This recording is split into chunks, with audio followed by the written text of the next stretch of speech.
Bismillah ve salatu ve selamu ala Resulillah ve ala alihi ve sahbihi ve men valah. İmam Bukhari rahmetullahi aleyhinin Sahih Bukhari namlı kitabı dersimizdeki devamında İmam Bukhari Hazretleri bir gün mundaqdaydı. E, Töge, ulaqlağı, daraxtlarga ve şundaqla şu tögünün üstüdeki bu uşuluqlarga qarab namoz o'qish, ya'ni shuni sitr qilib namoz o'qish haqida to'xtalib, bu 507 numaralı hadis. Bu hadiste bizga Muhammed ibn Abi Bekr el-Muqaddami hadis so'zlab bergan dedi. Bu kishi dedi bizga Mu'tamir Ubaydullah'dan, Ubaydullah Nafi'dan, Nafi ibn Merdan hadis bayon qilgan bo'lib, bu kishi Payg'ambar sollallohu alayhi vasallam haqida bunday deydi. Payg'ambarimiz o'ziniki ulug'ini da to'g'risi qo'yaplam, shuni qarab namoz o'qiydi. Shuningdan men so'radim dedi kishi. Nafi so'rayapti-da Abdullah ibn Umardan. Ular menga qo'zg'alib ketsa qanday qildi desa, bu uçuruqni elib, uni chiroyli tuzlab, ratlab, shuniki oxiriga, oyiga qarab namoz o'qiydi deb shundoq degan. Va shundoqla Abdullah ibn Umar bu o'zi ashta qiladi. Rasulullohning vafotidan keyin. Bu yerda hamda shu uçuruqlarni o'zi pokiz narsalarni sitir qilsa bo'ladi deganlik kelib chiqadi. Masalan, ba'zi hadislarda masalan to'ga yotgan joylarda namoz o'qishni cheklagan deganda, buni ular bunday munosabat bor desa, hech qanday munosabati yo'q. Chunki ma'vu faqat tasodifiy avval safardagi, o'tkinchi avval. Avu faqat shu to'gining davomli turadigan yerlar qaratilgan. Hamda tövende İmam Buxoriy Hazretlari shu karavotga qarab namoz o'qish haqida aytdi. Bu hadiski karavotga degan so'zni ulamolar orasida ikki xil ko'z qarash bo'lgan. Biri karavotning ustida namoz o'qiganligini ko'rsatsa, yana bir qismlar yo'q, bu shu qibla bilan Rasulullohning o'zining orliqidagi karavot edi deb qaragan. Her ikki tarafdan o'ziga loyiq bunda siyaqdan olgan bu dalillar bor bu jihatda. Allohu a'lam. Endi 508 numaralı hadisde bizga Osman ibn Abi Shayba hadis so'zlab bergan edi dedi İmam Buxoriy Hazretleri. Bu kishi dedi bizga Jarir, Mansur, İbrahim'din, İbrahim Esved'dan Ayşe anamızı bayon qilgan bo'lib, Ayşe anamız nayt xapolab shunaq deganda, bizim ishtishakka tan qildingmi deb qarab, chunki bu hadis shu Ayşe anamızdan so'ralgan, shu ayol kishi ishak namozini oldida o'ssa namoz buzilamdi degandek mazmunda savol so'ralgan bo'lsa kerak. Shunda bu Ayşe anamız xapolab bizim ishtishakka tan qildingmi degan. Men karvatda chaqanib yatatdim dedi. Ondan yatatdim men. Peygamberimiz kelip karvatning o'tirida turib namoz o'qiydi. Shuni bilan men Peygamberimizning oldida to'g'ri udulda turib qilishdan ansirab, karvatniki o'sha tarafdan asta sug'urilib chiqib, yotqinimda sug'urilib chiqdim dedi. Yani Resulullah'ın udulda turib qilishdan ansirab, işte qilatdim, lekin Rasululloh bitta cheklamaydi dedi. Bu yerda bu xonimniki qiyqini namozninki oldidan o'tgan avval emas. Başqa hadislarga qarab, masalan, Ibn Boz, Ibn Usaymin qatorliq bir qism davr ulamolari ayol kishi shet eshaklar masalan namozning oldida o'tsa namoz buzildi degan qarashni bu ta'abbudiy, bu ibodat deb qaraydi. Lekin ko'p sonli ulamolar asosan buniki ta'sir bo'lmaydi. Amaliyotda kishilar ayol kishi namozning orliqda o'tsa cho'qim bu yerdagi o'zgarish kolladagi tuyg'u boshqacha. Masalan, buni mu asos qilgan Allohu a'lam. Hamda tövende İmam Buxoriy Hazretleri shu oldidan o'tgan har qanday narsa, mayli odam jonliqlar bo'lsin yoki boshqa odamdan boshqa shaylar bo'lsin, buni har qandaygini cheklash, o'tkazmaslik haqida to'xtalib, Abdullah ibn Umar roziyallohu anhu tashahhuddagi vaqtida Ka'bada bo'lsinmi, shu odamlarni o'tsa oldidan yondirib o'tadi dedi. Unmay qilib qolsa, bundoq deganda, agar unmay qilib qolsa, ona shu bekrak qarshilik bildirsang, qarshilik bildirgan deb shundoq degan. Bu yerda hamda qital iboratini ishlatgan, albatta buni o'tagilmaydi, lekin bu yerda bu ko'p sonli ulamolar bu yerdagi qital tuqatilni qarshilashish bekrak bunda ishorat bilan dastlabki bo'lmasa bekrak ishni maqsad qilgan hamda. Undan boshqa masalan Ka'bada degan iboratning o'zi masalan bir qism ulamolarning nazarida Ka'bada o'tsa, haramda o'tsa bo'ldi degan qarash gap qolmasin deganni qayd qilgan. Chunki hamda qisqistan ko'p bo'ldigan o'rin bo'lgandan keyin bu Ka'bada o'tsa durust bo'ldigan o'xshaydi deb o'ylab qolmasin deb, Hatta Kabe'de bolsa Abdullah ibn Ömer namaz okuyatgan vaqtida aldıdan hiç chiqanda bir kishini o'tkazmaydi. Shu yerda mana qattiq qo'lliq bilan ba'zida o'tmagan vaqtida ching turishni buyurgan demoqchi. Bu 509 numaralı hadisde İmam Buxoriy Hazretleri bizga Abu Ma'mar hadis so'zlab bergan dedi. Bu kishi deydi bizga Abdulvaris hadis so'zlab bergan. Bu kishi deydi bizga Yunus Humayd ibn Hilal'din. Abi Salih'din Abu Sa'id mundaq deganda Janob Rasululloh dediki deb bulab hadisni yana bir raviga o'tkazadi. Bizga Odam ibn Abi Iyas hadis so'zlab bergan. Bu kishi deydi bizga Sulaymon ibn Mughira hadis so'zlab bergan dedi.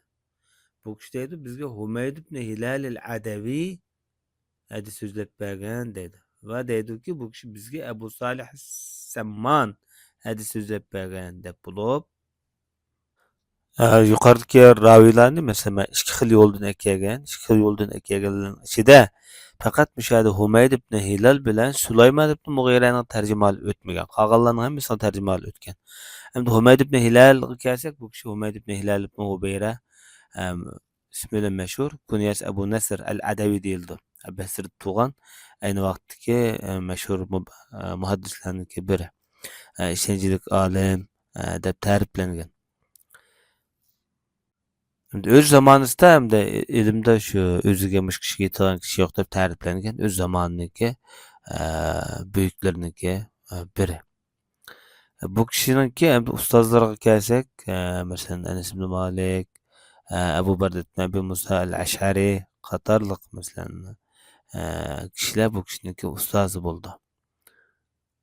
Yani bu kishininki shogirdlari nihoyatda ko'p. Mesela Sulaymon ibn Mughira, Shu'bat ibn Hajjaj qatorliq mashhur hadis ulamolari, mesela Xolid ibn Mihron, Hammad ibn Salama, bular bu kishininki shogirdi bo'ldi hamda.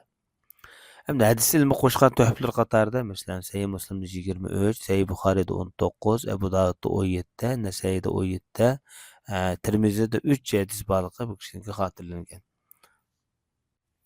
Bu ravilar qatoridagi tarjimani burun o'tmagan tarjimonlardan misli shaxslardan Sulaymon ibn Mughiratul Qaysi bu yerda Sulaymon ibn Mughira deb bayon qilgan. Bu kishi Sulaymon ibn Mughiratul Qaysi nomi bilan ataladi.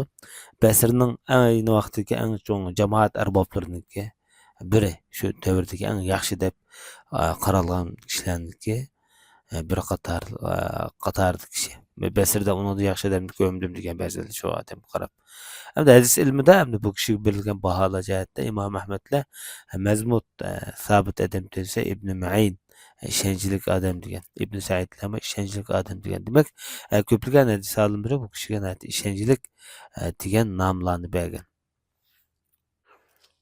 Bu kishiniki hamda shogirdlaridan İmam Sevri'yle muş kişinin şuabeler mesela şagirdleri buldu muş büyükler mesela hatta Abdullah ibn Mübarek'le 165. yılı ölüp ketkenligi hatırlangan.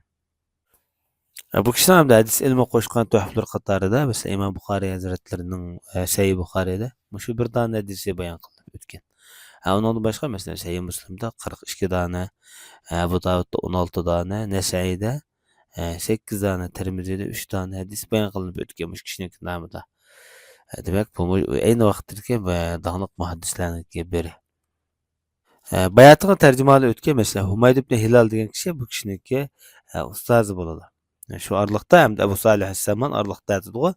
Abu Sa'id al-Xudriyni juma kuni kishilardan o'ziga daldivoqdek bir narsa qarab namoz o'qiyotganligini ko'rdim deb bayon qilgan ekanda. Shundan Ebu Muad cemaatidan bir odam, bir bola namozning oldidan o'tay debdi. Abu Said maydasiga shunda urib qaytaryapti. Bola shunda qaradi. Endi oldidan boshqa o'tadigan joy topolmadi. Ya'ni qayta o'taman deb qaytlabdi. Abu Said al-Xudri boshda uyg'ondimi bakrak ishtibatdi deydi. Shu vaqtida Abu Saidni sal tegib qo'ydi degan, sal achchig'ida qattiq yoqib qo'ydi endi. Achchig'ini tutolmadi-da Abu Said al-Xudri. Endi buni kim u deganda Valid ibn Uqba deydi. Valid ibn Uqba Osmon ibn Affonga bir urug' tuqqan qilgan bir kishi. Valid ibn Uqba bu kishining dadasi Abi Muaytni payg'ambar sollallohu alayhi vasallam Badr g'azotida yangi vaqtida bu shu mergellerge ültegizip etken. Bunun ig'ir Rasulullohga va musulmonlarga bo'lgan ig'ir bir suiqasdlar bo'lgan odam bo'lganqa azaldi. Shu ayni davrda o'ltirib etgan. Bu kichik bola.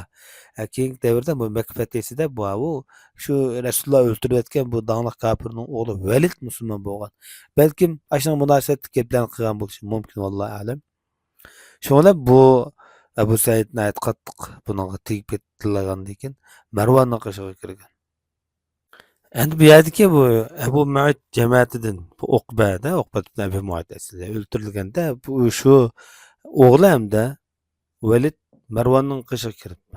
Marwan ibn Abdülmelik, Marwan ibn Abdülmelik keyinki döwrdäki halife hamda şu bazalap bu Medinedeki vali wagtida kirgen diýildi wallahu alem. Kirip endi aň muhimi Marwanning qyshygy kirip Abu Said'in iştiqan deşnamlarını hemen arz qildi. Vaqtça Abu Said şu gençilaplam Marwan'a qaşık kirdi. Bu Marwan'a keni kirip ketkin bilgendiklen budul kirdi de dep Abu Said nim boldy saňa bu qyrnyşyň ogly nim boldy işkan nim boldyň dep ýa sorgan diken Abu Said dediki Peýgamber aleyhissalatu vesselamyň mundaq digenligini anladym dedi. Qaralma sahabalardan bir mesele bolgan wagtda derhal bunuňa bir wakalikni delilni ekilip atdy yani. Sizlerning biringlar kişilerden daldy qılalygydak bir nerse qarap namaz oqa wagtynda şu sitirning oldidan bir adam ötmekçi bolsa namazxon bilen sitirning arasından bir adam ötmekçi bolsa onu ittirip etsin. Unumay qap qalsa onu qattiqroq teşkillep ittirip etsin. Bana bu şeytan digen.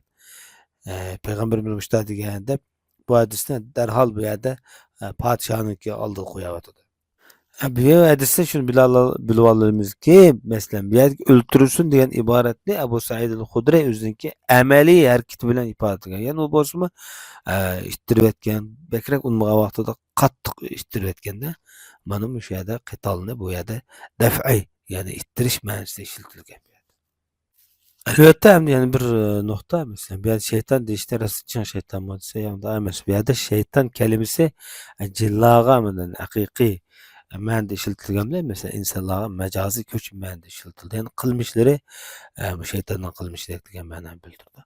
Endi bu ýerde namaz okadymniki özüň mesela sitirip ýok ahwalatda da özüňki dairesi, özüň hukuk dairesi kança alet boldy bolsa, şu putunyň kadiminden tatyp özüňki peşanesi tigdigan sejde kıldygan ýerçe bu şeýdemniki haqqy. Muşa aralykdan ötse bu adam kandak etse boldy, işdibetse, bekrek urwetse diýendek muşa edemniň hukuky. Lekin sejde kıldygan peşanesi ýerge tigdigan jaýynyň a tarapydan ötse, bu ötken adam günahkar bolmaýdy. Bu adamnyň onu iştiretiş bu ýerde hukuky mejburiyet bolmaýdy.